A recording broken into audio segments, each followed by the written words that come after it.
da ngeen di critiquer rek mais doo leen proposer. waaw xam nga defe naa ñëpp d'accord nañ que tey Sénégal problème bi mu am problème économie la moo tax bu économie bi doxul comme niñ ko waxee sànq santé bi du dox éducation bi du dox emploi du am pouvoir d'achat bi ñuy wax sax du am parce que loolu lépp économie moo ko ŋànk moo tax il faut ñu redresser économie bi pour que loolu lépp mën a dox économie bi tam koppar ci la bokk. mooy trésorerie. parce que y a li ñuy wax les aspects macroéconomiques mais am na les aspects financiers mooy koppar. parce que boo amee itam vision économique te amuloo koppar boo xam ne moo koy doxal doo dem fenn. alors gouvernement bi proposé plan de redressement économique et social ñu jàpp ni que ci 2025-2028 pour suqali koom bi dafa am yoon bu ñu bëgg a jaar ñu présenté ko ca Grand Théâtre ca boo leen di fàttaliku ma nekkoon ci ñi ñu invité woon ma jël fa kàddu ne leen que lii du plan de redressement économique ma ne leen que plan de redressement financier la parce que da ngeen plan bi yëpp lu ko wundu mooy nan la ñuy jëlee xaalis pour mën a fonctionner loo état bi ci kaw loolu nag ci ñun suñu doctrine politique ñu jàpp ni que doo critiquer rek yem fa politique bii ñu namm def ñun mooy que boo nee lii baaxul da ngay ñëw ne lii moo baax parce que ça doit être une guerre de projet une compétition de projet ñii indi lii ne éducation bi fii lañ ko bëgg a jaarle mbay mi fii lañ ko bëgg a jaarle xëyu ndaw yi fii lañ ko bëgg a jaar secteur informel marchand ambulant yi fii lañ leen bëgg a jaarale pêcheurs yi nappkat yi baykat yi fii lañ leen bëgg a jaarale fii lañ leen bëgg a jaar pour suqali leen yow nga ne yoon bi ngeen jaar baaxul yoon bi moo baax ndax man jàpp naa ni baykat yi lii ak lii lañ gën a soxla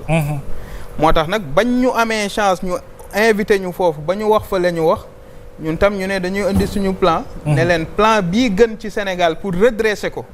waxuma programme économique de parce que programme économique lu gën a yaatu lool la mais plan de redressement pour tegaat économie bi ci yoon ñu ne leen lii ak lii ak nii la da ngeen ciy dugal lii jiitu mooy ngeen dugal ci relance de l'économie oui. parce que boo bëggee redresser dara da nga koy relancer d'abord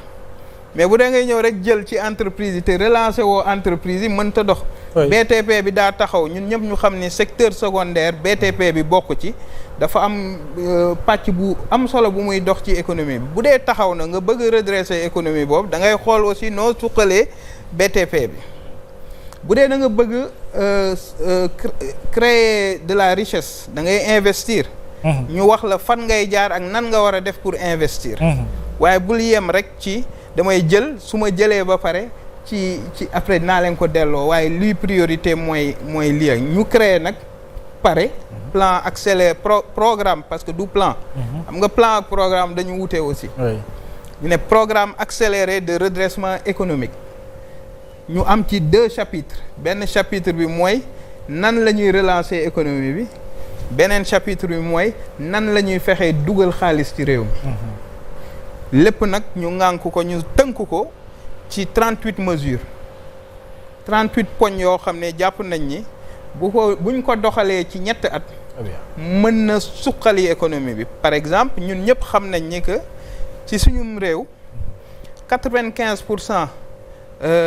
plus de 90% de l'activité économique c'est le secteur informel ñu xam ni que plus de 90% ay petites ak moyennes entreprises ñoo ko ŋànk ñu xam ni emploi li ñuy créer ci Sénégal emploi par an plus de 95% secteur informel moo koy produire donc mënoo bëgg a suqali sa koom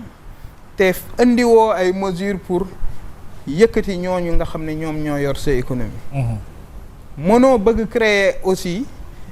emploi ne nañu dimbali ndaw yi ñu xëy te mënoo fexe ba entreprise yii di xëy nga xool noo leen wàññalee seeni charge patronale parce que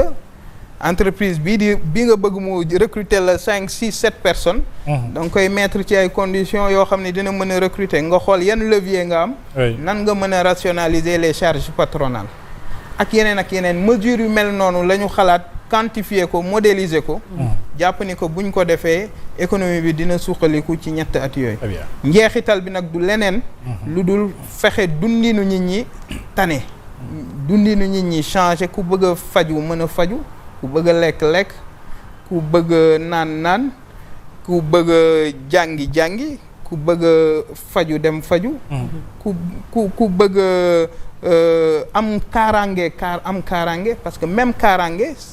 bu état bi amul financièrement doole wala bu économie bi doxul kaaraange du dox. Donc loolu nag mooy li nga xam ne moom la ñu présenté woon ci pare bi. Alors oui da nga waaw. Juste pour aussi économie bi ba tey dégg nañu gouvernement bi mu annoncé renégociation des contrats miniers ak pétroliers loolu yan avantage la mën a am ak itam yan inconvénient la mën a am ci économie nationale bi. xam nga question renégociation yi dafa am plusieurs dimensions. waaw dafa am dimension politique. am dimension économique. am dimension juridique. ba pare am dimension sax institutionnelle. yow la ñuy déglu. Alors dimension politique bi mooy que ni ñoom dañ ko waxoon ci seen programme. promesse politique promesse électorale la woon. Donc bu dee sénégalais yi nga xam ne ñoom ñoo leen woteel jox leen 54% mooy que nangu nañ ñi buñ ñëwee ñu renégocier loolu dañ koy nangu c'était la promesse politique. moo tax sénégalais bu ñuy voter il faut que ñu fexe xam lu ñuy voter moo tax il faut que ñu jógee ci voter par sentiment jëm ci di voter. fexe exiger